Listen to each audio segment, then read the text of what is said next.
The courtroom was silent, but the sound of a pen scratching across paper echoed loudly. Daniel Carter leaned back in his chair, a smug smile on his face as he signed the divorce papers. Across the table sat his wife, Emily. She looked calm. Too calm. Daniel chuckled under his breath and shook his head. "You'll never survive without me," he said loudly enough for everyone to hear. What he didn't know was that the quiet woman sitting across from him was one of the richest heirs in the world. And in a few minutes, the entire courtroom would find out. But the real surprise wasn't her wealth. It was her kindness. Before we continue this powerful story, make sure to subscribe, like, and comment to support the channel Kindness Lights. Your support helps us share more inspiring stories about humanity, compassion, and unexpected kindness. Now, let's begin. Daniel Carter believed he was a self-made man. He owned a growing construction company in Chicago and loved telling people how he had built everything from the ground up. Confidence wasn't his problem, humility was. 5 years earlier, Daniel met Emily in a small coffee shop. She worked there as a cashier. Her clothes were simple. Her car was old. Her smile was warm. Daniel thought she was charming but assumed she came from nothing. To him, Emily was the perfect woman, beautiful, quiet, and someone who would admire his success. What Daniel never bothered to ask was where Emily came from. Emily Parker was the only granddaughter of Richard Parker, the founder of Parker Global Holdings, an international empire worth trillions. But Emily had grown up differently. Her grandfather believed wealth could change people in the worst ways.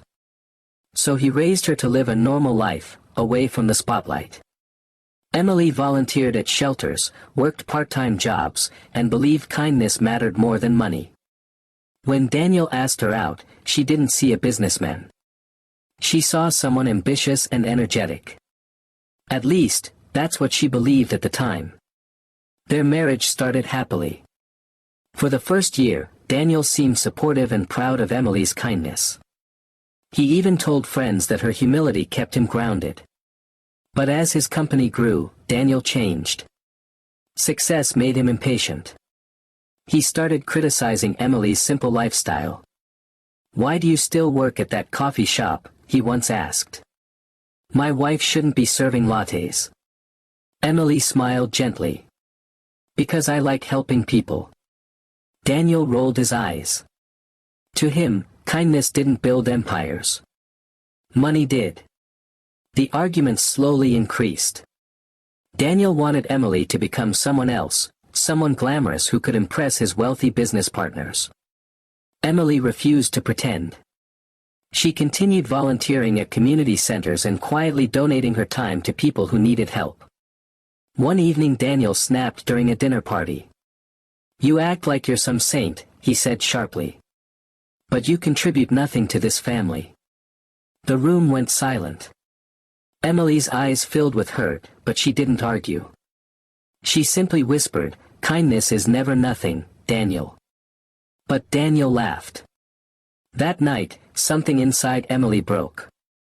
Months later, Daniel filed for divorce. He told his lawyers Emily had no assets and no influence. The case would be simple. In fact, he joked about it with his friends. "She'll probably ask for half my money," he laughed. Good luck to her. The day of the hearing finally arrived. Daniel walked into the courtroom confident and relaxed. Emily arrived alone, wearing a simple cream-colored suit.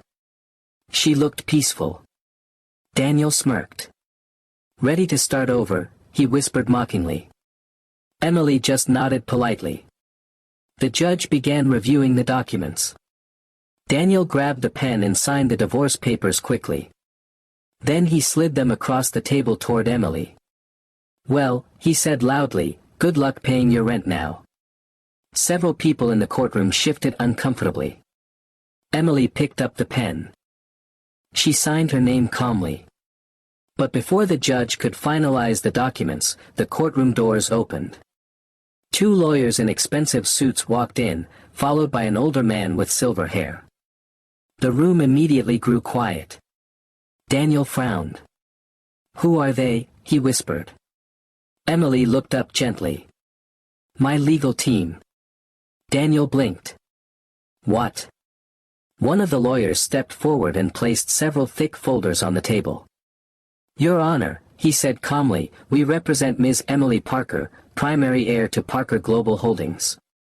The judge's eyebrows lifted. Daniel laughed awkwardly. "Wait, what?" The lawyer continued.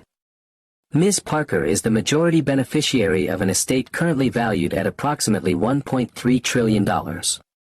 The courtroom gasped. Daniel's smile vanished. His face turned pale.